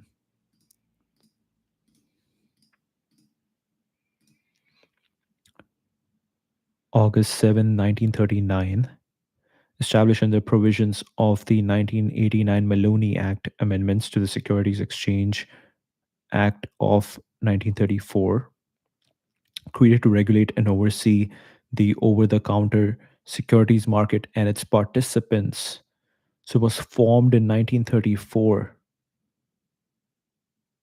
or 1936, specifically for this problem. Founded in cooperation with the United States Congress and Securities and Exchange Commission, in nations, dealers, and brokers in over the counter securities joined together to form this self. Nations, dealers, and brokers in over the counter securities joined together to form this self regulatory organization. Nations, dealers, and brokers in over the counter securities joined together to form this self regulatory organization. The NASG operated under the supervision of the SEC, registered as a National Securities Association with the SEC, National Securities Association with the SEC, which gave it authority to supervise the conduct of its members. Hmm.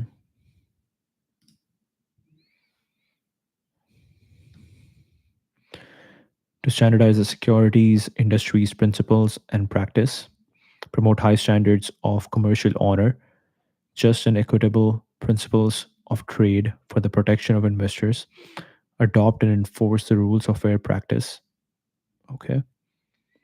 Standardize the securities industry's principles and practices, promote high standards of commercial honor, advance just and equitable principles of trade for the protection of investors, adopt and enforce rules of fair practice, foster observance of fair and ethical business practices in the securities industry, regulate and oversee the OTC securities market and its participants, function as a self regulatory organization under the government supervision, specifically the SEC, create a system of industry self regulation in cooperation with the US Congress and SEC, provide oversight and regulation of brokers, dealers, and their activities.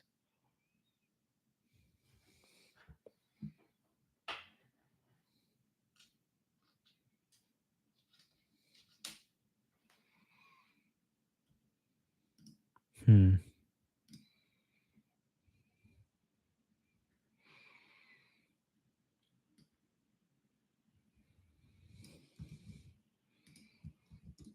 What were the 1938 Maloney Act amendments?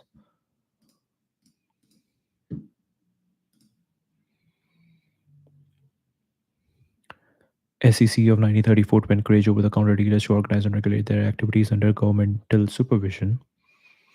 Authorized formation registration of national securities associations supervise the conduct of their members.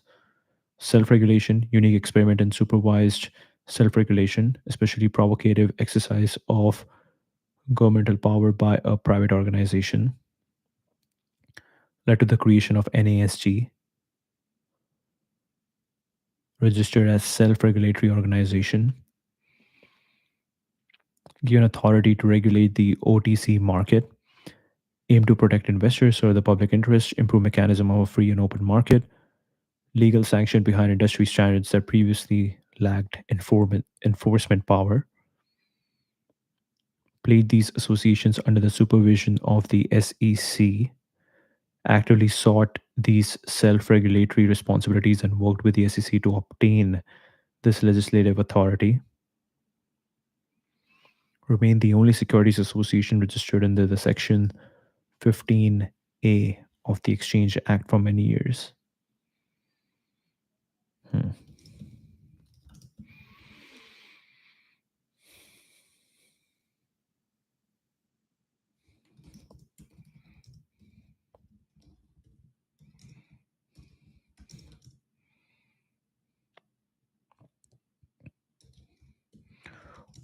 What caused NASG to build Nasdaq?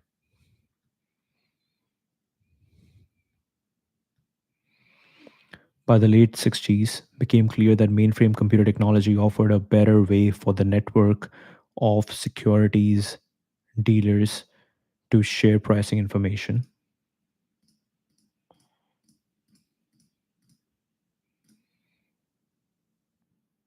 63, special study committee submitted to Congress.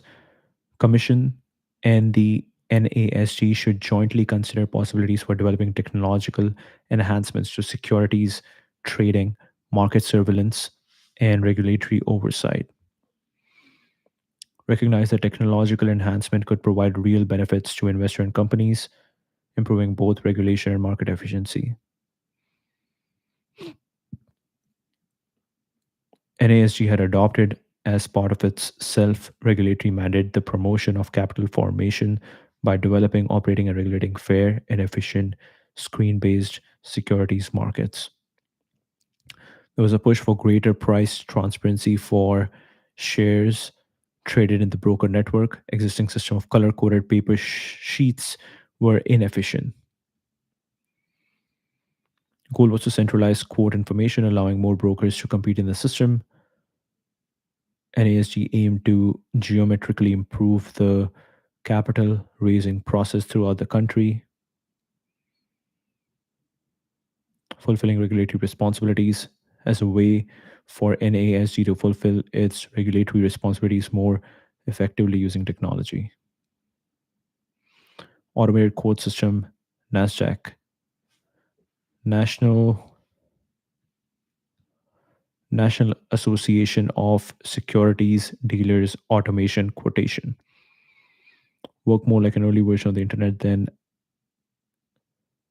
a traditional stock exchange, creating what was described as a trading floor.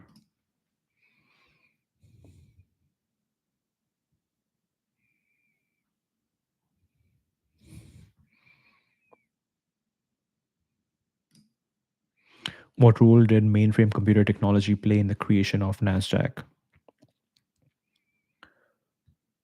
Better way for network of security dealers to share pricing information. NASDAQ was launched in 71, an automated quote system powered by UniVac. Work more like an early version of internet than a traditional stock exchange, allowing for widespread information sharing. Mainframe technology enabled Nasdaq to centralize quote information, allowing many more brokers to compete in the system.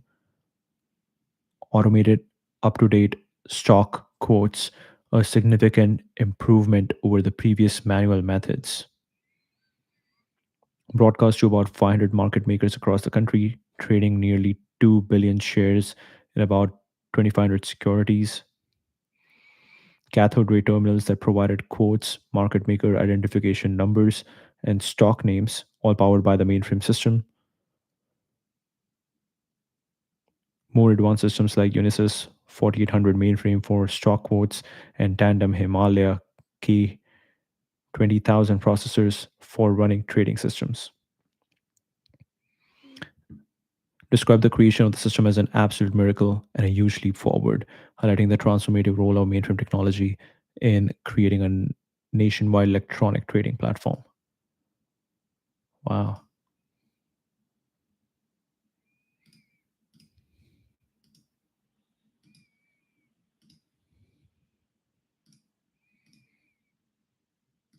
Hmm.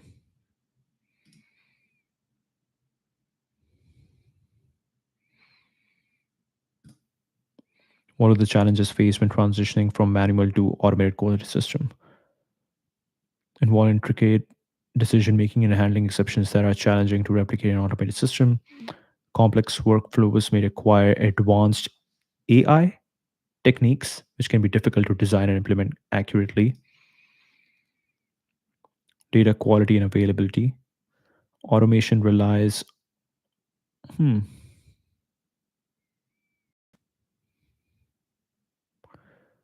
All right, we lost the context. Perplexity lost the context over here.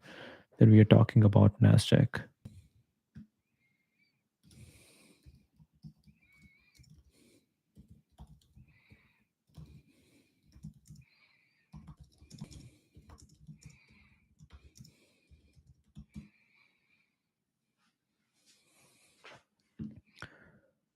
Performance during dot com bubble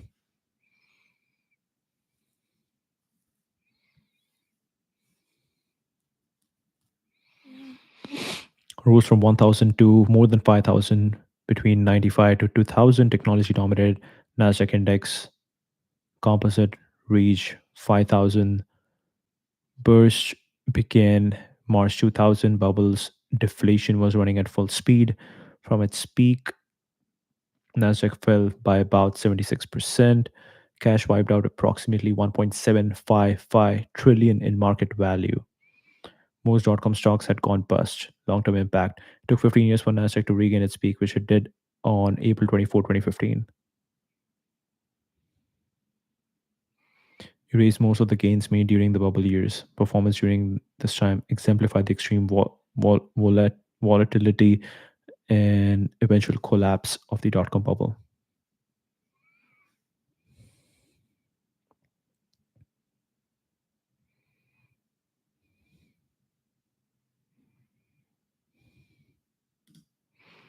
What were the main factors that led to the rapid rise of Nasdaq during the dot-com bubble? Speculative investing poured money into internet startups, hoping they would one day become profitable after often abandoning caution and fundamental analysis. Abundance of venture capital, funding for tech and internet startups with fewer barriers to acquiring funding, low interest rates, cheap money available through very low interest rates made capital easily accessible. Market overconfidence, widespread optimism and euphoria about the potential of internet based companies, media influence, encourage people to invest in risky tech stocks, fueling demand. IPO frenzy, overwhelming demand for initial public offerings of internet companies with stock prices often tripling and quadrupling in a day. Technological advancements created excitement about the new economy, focus on growth over profitability, economic expansion, changes in tax policy.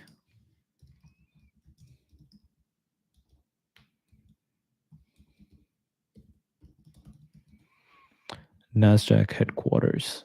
Let's see. This is the headquarters.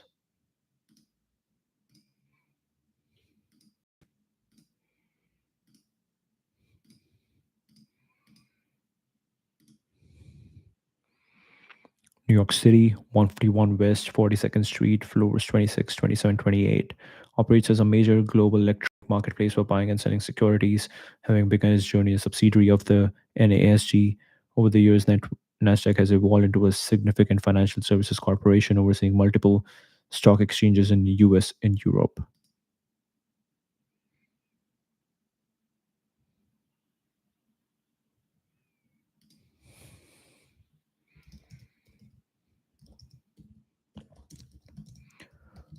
What other stock exchanges does Nasdaq oversee?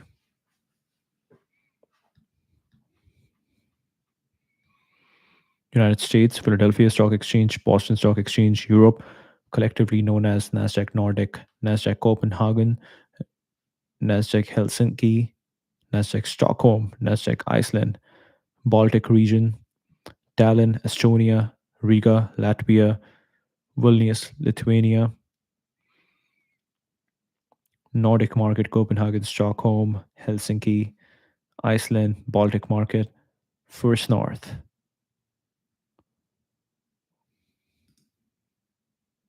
Interesting.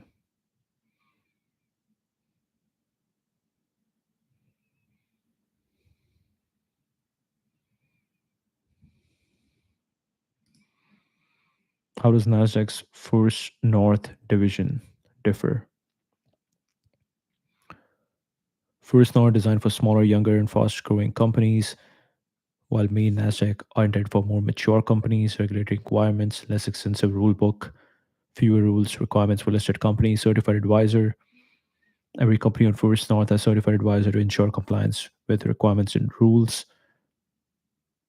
Generally faster and cheaper compared to main exchanges. Market classification. multilateral trading facility rather than a fully regulated market like the main Nasdaq exchange. Growth focus, specifically positioned as a growth market for small and medium sized companies. Stepping stone, First North can serve as a stepping stone for companies that may eventually list on the main market. Okay, across multiple European countries, including Nordic and Baltic region, offering many benefits of being publicly traded. First North provides a platform for small companies to gain visibility. Trading system shares a single trading system with the main markets operated by Nasdaq. Okay. First North seems like a very new thing. Armenian, Copenhagen, Helsinki, Iceland, OMX, Tallinn, Stockholm, Riga. Interesting. Quotes from all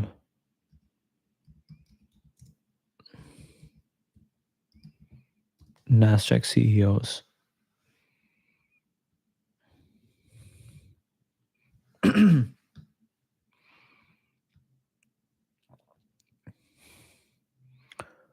Frank Zorb.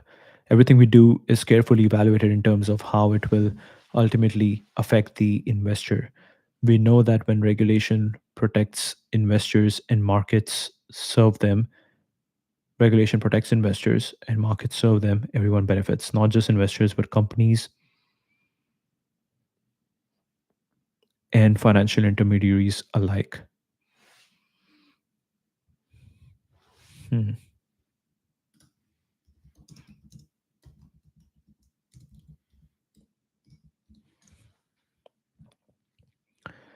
List all Nasdaq CEOs: Adina Friedman, Robert.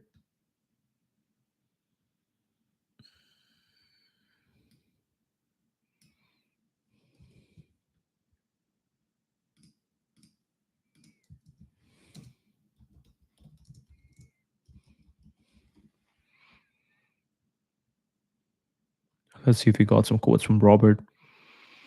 Since joining Nasdaq in May 2003, rapidly took steps to sharpen the company's strategic direction, focusing its mission on being the premier US equities market. I would go home at night saying, I think I'm 6 months too late for the first year. I would like to have had a magic wand. We had obsolete mainframe technology, which was reliable and well engineered, but was not able to respond to the dynamic aspects of the new competitive forces. I believe in the turtle pace, slow and steady will get you a long way. I think the clearing infrastructure we know today will be entirely different. It will be eviscerated within a decade. Wow. If I'm not focused on blockchain, on Nasdaq futures, on Nasdaq NLX, on what we are doing in terms of acquisitions, then I shouldn't be here. Every day is a new day, and we can fail in spectacular ways on any given day. When you have been any place for a while and you are successful, there is a greater tendency to want to look back as opposed to look forward. Very interesting guy.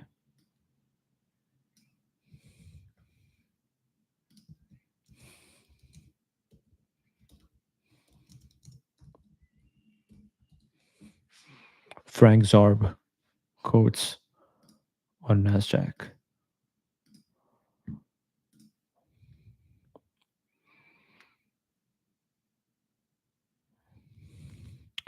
To retain and enhance their relevancy, all significant institutions, particularly those serving a broad public responsibility, must periodically undergo critical evaluation. The great ones are continually learning and responding, growing better and stronger. NASG is that kind of institution, always seeking to improve upon what it does. Our goal for the future is to set the standard for market quality, regulatory fairness, and technology application.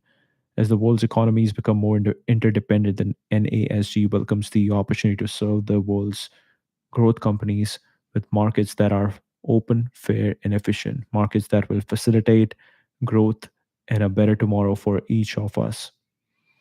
Leadership at the NASG will consist of many people pulling in the same direction, mutually supporting each other, mutually supporting of our common goals.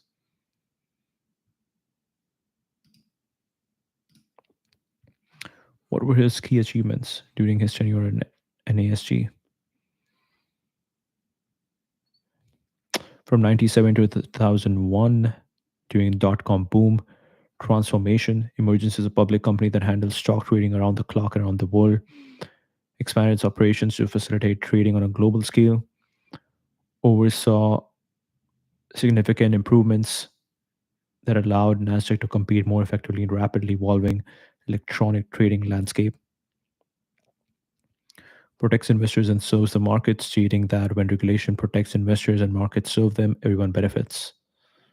When regulation protects investors and markets serve them, everyone benefits. Commitment to continuous improvement, culture of ongoing evaluation and enhancement, always seeking to improve their operations and services, establish NASDAQ as the standard for market quality, regulatory fairness, and technology application. So, growth companies with open, fair, and efficient markets on global scale. Leadership style emphasizing the importance of many people pulling in the same direction to achieve goals.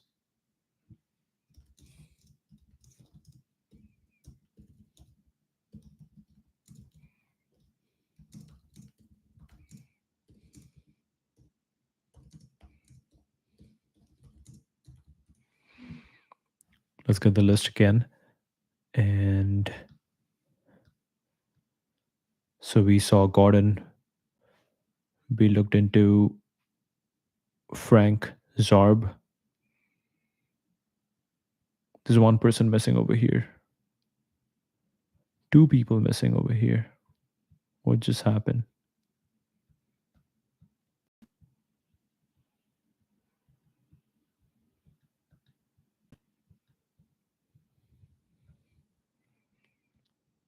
Yeah, Joseph Hardiman took over after Macklin, Frank Zarb, Hardwick Simons.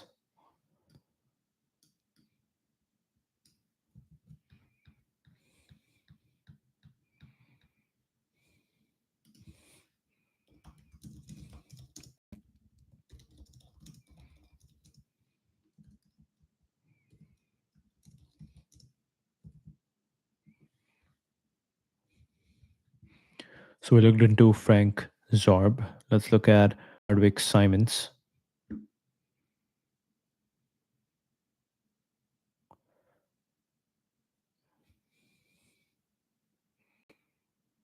Hmm.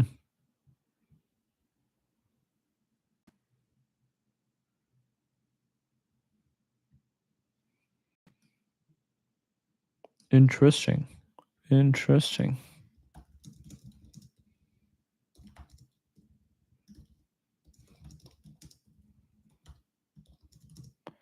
The growth of Nasdaq under Robert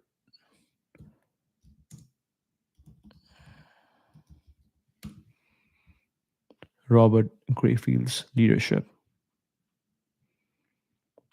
2003 to 16. Nasdaq was facing significant technological and competitive issues. Company had obsolete mainframe technology and was losing market share daily. Stated that he felt he was 6 months too late. Okay. Acquisition and integration of electronic trading market Inet in 2005 marked a turning point.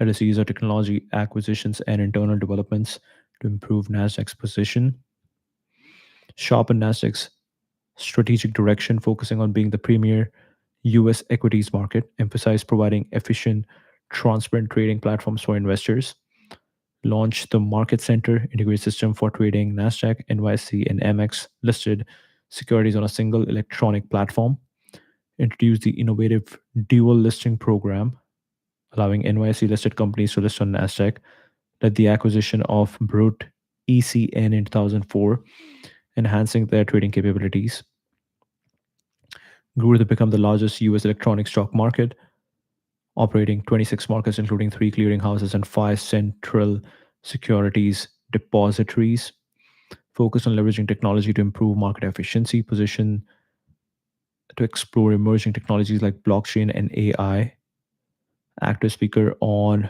market structure and regulatory issues. Very interesting. So he seems to have kind of revived the company, revived Nasdaq. Let's see what he thinks about blockchain. Quick.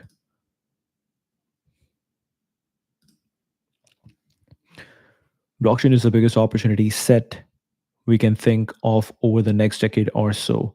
I think the clearing infrastructure we know today will be entirely different. It will be eviscerated within a decade. We have a core belief that blockchain will change everything over time, but the current focus is on delivering solutions over the next 12 months. If I'm not focused on blockchain or Nasdaq futures or Nasdaq NLX or what we are doing in terms of acquisitions, then I shouldn't be here.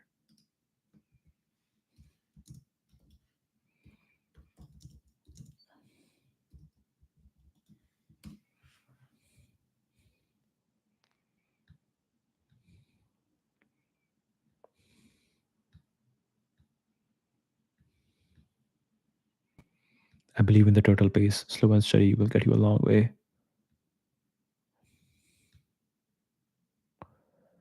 You plant the bud and it grows a little bit, and then it can flower quite dramatically over the fullness of time. So when you look at where we are today and where we are tomorrow, it seems like apples and oranges, but if you deconstruct it along the way, we have made logical steps. I always saw as a technology company, the fact that we have regulatory licenses, that we run exchanges, clouds the fact that the beating heart of this company is technology. Every day is a new day, and we can fail in spectacular ways on any given day. When you have been any place for a while and you are successful, there is a greater tendency to want to look back as opposed to looking forward.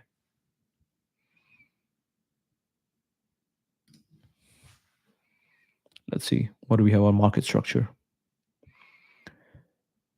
If you have competition in place, if you have intra market competition, then the NYSE structure will be resolved through competitive measures. We will not have to read the details in this sort of electronic release. Competition will ensure that 100 share rule and others like it disappear. How can you argue as a public policy matter that investors cannot have choice, that they cannot seek the best deal as they define it for themselves? I always saw us as a technology company. Got it.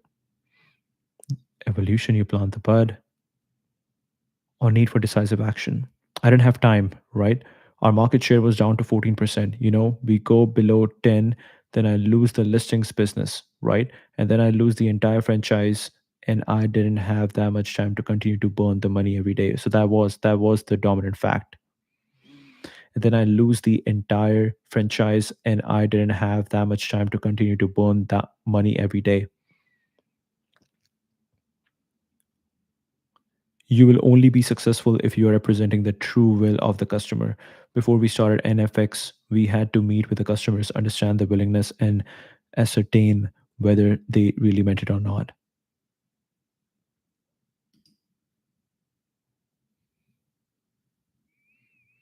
He has some interesting quotes.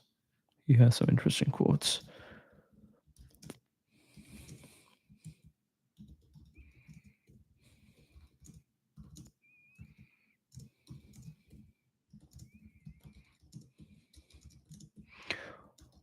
What all acquisitions did he make during his tenure at Nasdaq?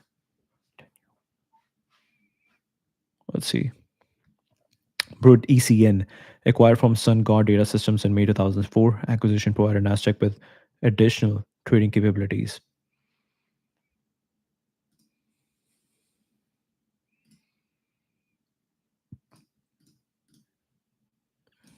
Some beautiful images with New York's timeline. Instinet, acquired 2005, significant acquisition that helped turn around Nasdaq's technological capabilities. Acquired in 2007, this acquisition expanded Nasdaq's presence in Europe. ISE, acquired from Deutsche in 2016, gave Nasdaq roughly 40% of the US equity options market. In it, integration of the electronic trading platform in it in 2005 was noted as a turning point for Nasdaq under Griffel's leadership. Turning point.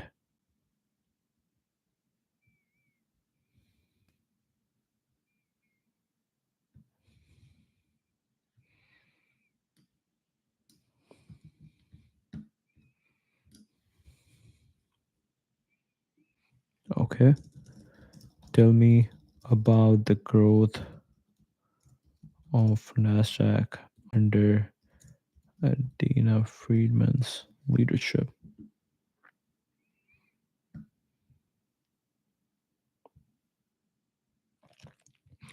Champion expansion into fintech since becoming CEO 2017. Acquired Adenza, risk management regulatory reporting software provider for 10.5 billion. Acquisition was described as an important milestone in Nasdaq's ongoing transformation toward becoming the trusted fabric of the financial system. Announced a restructuring of Nasdaq into three divisions: listings business and index data, trading services for broker dealers, new division for fintech businesses including Adenza and Verafin. Hmm. Now generates about 1.5 billion net annual revenue from its fintech division, which is Nasdaq risk management and regulatory reporting software provider. Hmm. Fintech businesses are viewed as having the highest growth potential within Nasdaq. Verafin, acquired by Nasdaq in 21 for 2.75 billion, rolled out a generative AI feature to its customer base of 2,500 financial institutions. Friedman Friedman proposed and implemented a board diversity rule for Nasdaq listed companies, which took full effect end of 23. Companies to report on their boards racial and gender diversity and to have at least two diverse directors. They are bold vision to build upon Nasdaq's foundational legacy as a leading provider of technology that provides financial markets. Her goal is to potentially transform Nasdaq and exchanges around the world. Consistently recognized as one of the world's most powerful women by Forbes and Fortune. Interesting. What is the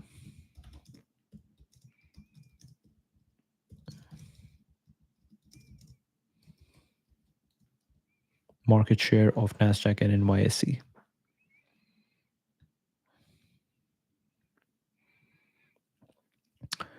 Nasdaq stock market accounts for more than one half of all equity shares traded in the United States each day. Nasdaq is described as the second largest stock market in dollar value of trading in the world. More companies, both domestic and foreign, list their securities on Nasdaq than all other US stock markets combined. Described as the largest electronic screen based stock market in the world. Nasdaq was capable of handling trading levels in excess of 1 billion shares a day, with plans to reach 2 billion in 1998. United States stock market index, which includes both Nasdaq and NYSE stocks, reached an all-time high of 5879.8. Perfect. That's the stream. Thank you.